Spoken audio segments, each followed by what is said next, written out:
The distress signal was old, very old. Tarn had almost missed it buried under layers of cosmic noise and centuries of static. But Vow caught it. Vow always caught things like that. The signal was human. That much was obvious from the language and the encryption. But it was also something else. Something that made Tarn's hearts beat faster. Vow, he said, leaning forward in his chair. What is that? A distress signal, Captain, originating from a system designated as B-7-9. It appears to be approximately 100 years old. It was transmitted shortly after the withdrawal. Tarn blinked. 100 years old. That meant the signal was sent during the war, during the chaos of humanity's retreat. Someone had been left behind. Someone had been forgotten. Can you clean it up, he asked. I want to hear it. The static cleared. A voice came through. Female, desperate, but not panicked, controlled. The voice of someone who had been trained to handle emergencies. This is Dr. Elena Vasquez of the U.S. Horizon. We have sustained catastrophic damage. We are making an emergency landing on the planet designated B-7-9. Population 37. Civilians, scientists, children. We are requesting immediate assistance from any human vessel within range. Please, we are running out of time. The signal cut out. Tarn stared at the display. 37 people. Left behind. For a century. They had been forgotten. They had been abandoned. And they had been surviving alone all this time. Vow said slowly, are there any records of a rescue mission? Any indication that someone went back for them? I am searching the archives now, Captain. A pause. I find no records of any rescue mission. No indication that anyone was sent to retrieve them. The Horizon and its crew were listed as lost, presumed destroyed. There is no mention of survivors or colony. Tarn felt something cold settle in his stomach. They were abandoned, left to die on some unknown world while humanity retreated behind its borders. They had been forgotten for a century. We have to go back, he said. We have to find them. Captain, I must advise caution. We do not know what we will find on B-7-9.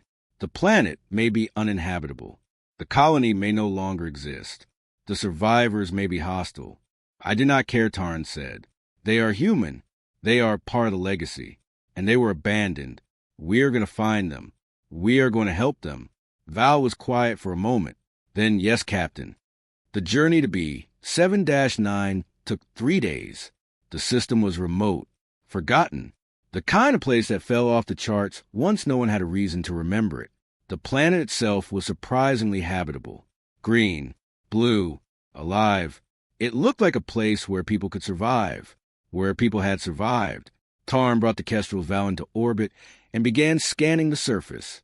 There was a settlement, small, hidden, built into the side of a mountain. It looked like the kind of place designed to be invisible. The kind of place built by people who had learned to hide. Vow, can you get a reading on the population, he asked. Scanning now, Captain. I detect approximately 42 life signs. All human. The colony appears to have grown since the original distress signal was sent. Tarn nodded. So they had survived. They had built a new life. A hidden life. A life that had been forced upon them by abandonment. He considered his next move carefully. He did not want to frighten them. He did not want to seem like a threat. He was involved piloting a human warship. That would raise questions. That would raise suspicion. Vow, he said, send a transmission. Tell them we are friends. Tell them we are here to help. Tell them we know about the distress signal. Yes, Captain. The transmission went out. Tarn waited. Minutes passed. Then the reply came. This is Elder Vasquez of the Horizon Colony. State your identity and your purpose. Tarn took a breath. My name is Tarn Ovesque. I am the captain of the U.S. Kestrel's Vow. I received your distress signal, the one your ancestors sent 100 years ago. I am here to help. There was a long pause. When the voice returned, it was different. Colder, more suspicious. The Kestrel's Vow. I know that name. It was one of the ships that was supposed to protect us. One of the ships that abandoned us. Tarn winced. The Kestrel's Vow was mothballed during the withdrawal. She did not abandon anyone. She was decommissioned, stored, forgotten until I found her. Another pause. Then the Kestrel's Vow was decommissioned, but she was one of the Sentinel class. She was built to protect humanity. She was built to never surrender. And she left us to die. Tarn felt the weight of those words. The anger, the pain, a century of bitterness, a century of being forgotten. He could not blame them for being suspicious. He would have been suspicious too. I understand why you are angry, he said. I would be angry too, but I did not abandon you. I found your signal. I came here to help. That is all I want to do. The silence stretched on. Tarn waited. He did not push. He knew that trust could not be demanded. It could only be earned. Finally, the voice returned. Land in the valley below the settlement. Come alone. Do not bring weapons. Do not bring any of your crew. If you do, we will consider it an act of aggression. Tarn nodded. Understood. The valley was beautiful. Green and lush and peaceful. It was a kind of place that made you forget the chaos of the galaxy. Tarn stepped out of the shuttle and looked around. The air was clean. The sky was blue. It was almost enough to make him forget why he was here. But he did not forget. He could not forget. There were people here who had been abandoned, people who had built a new life from nothing, people who had every reason to hate him. A group of humans approached. They were dressed in simple clothes, practical, functional. They carried weapons, but they did not point them. They were cautious, but not aggressive. They were survivors. The woman at the front was older. Her hair was gray. Her face was lined with years. But her eyes were sharp, intelligent. She looked at Tarn like she was weighing him, judging him, deciding whether he was a threat. I am Elder Vasquez, she said. I am the leader of this colony. You are the one who claims to have come to help. Tarn nodded.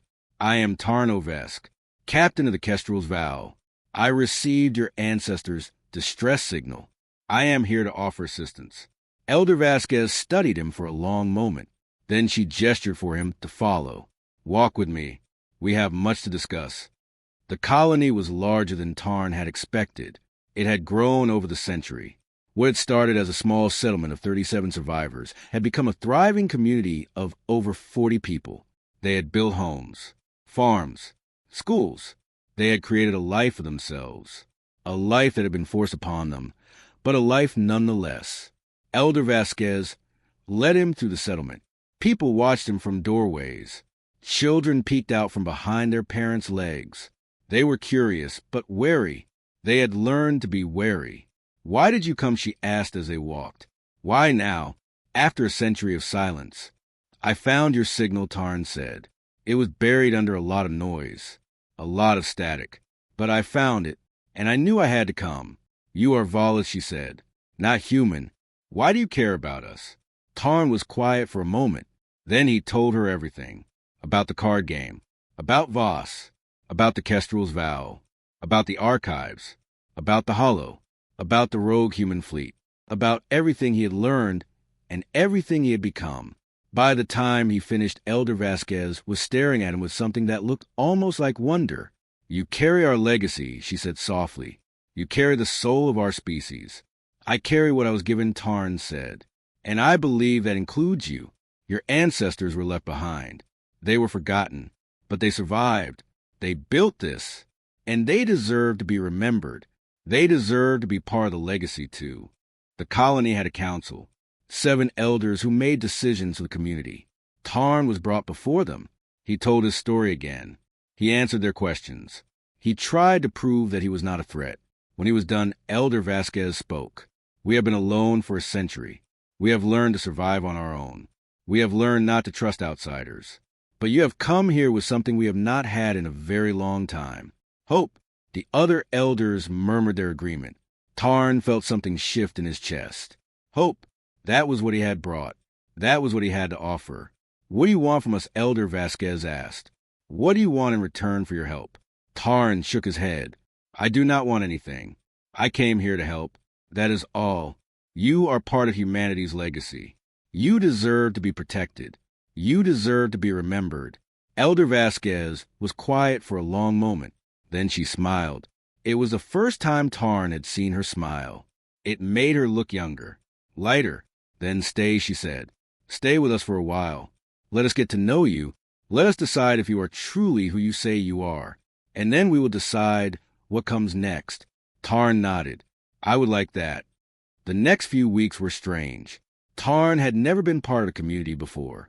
He had always been alone, a survivor, a con artist, a loner. But here he was part of something bigger than himself. He helped with the harvest. He repaired equipment. He told stories to the children.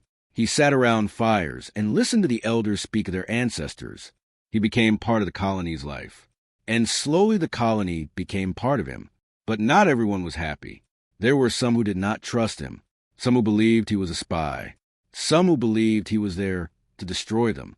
And one of them was the colony's head of security, a man named Marcus who had been born on this world and had never known any other home.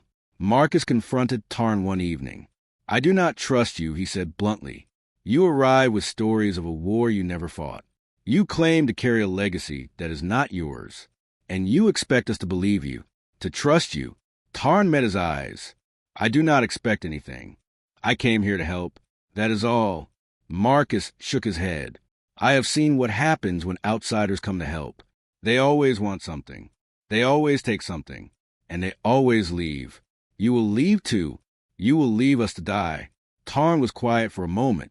Then he said, I will not leave. I have no intention of leaving. You are part of the legacy now. I will not abandon you. Marcus stared at him. Then he walked away without another word. Tarn watched him go. He understood the anger. He understood the fear. He had felt the same things himself.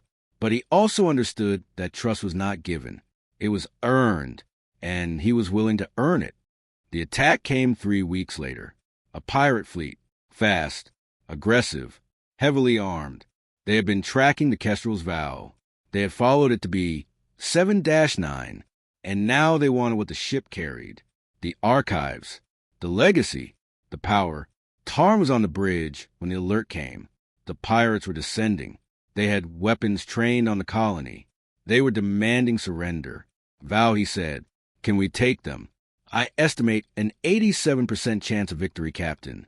But the colony will suffer collateral damage. We must engage them before they reach the settlement. Tarn did not hesitate. Then do it. The Kestrel's Vow shot forward. Its weapons flared to life. The pirates were caught off guard. They had not expected resistance. They had expected an easy target. They were wrong. The battle was brief, brutal. The Kestrel's Vow was a warship designed to fight the Hollow. The pirates were scavengers, opportunists. They were no match for the ancient vessel. But the colony was not unscathed. One of the pirate ships managed to fire a salvo before it was destroyed. The missiles hit the settlement's outer wall. There were casualties. People were hurt. People were dead. Tarn raced to the colony after the battle. He found chaos. People running. People screaming. People trying to save their homes. He saw Marcus leading the response, organizing the rescue efforts. And he saw the look Marcus gave him, a look of pure hatred. This is your fault, Marcus said. You brought them here.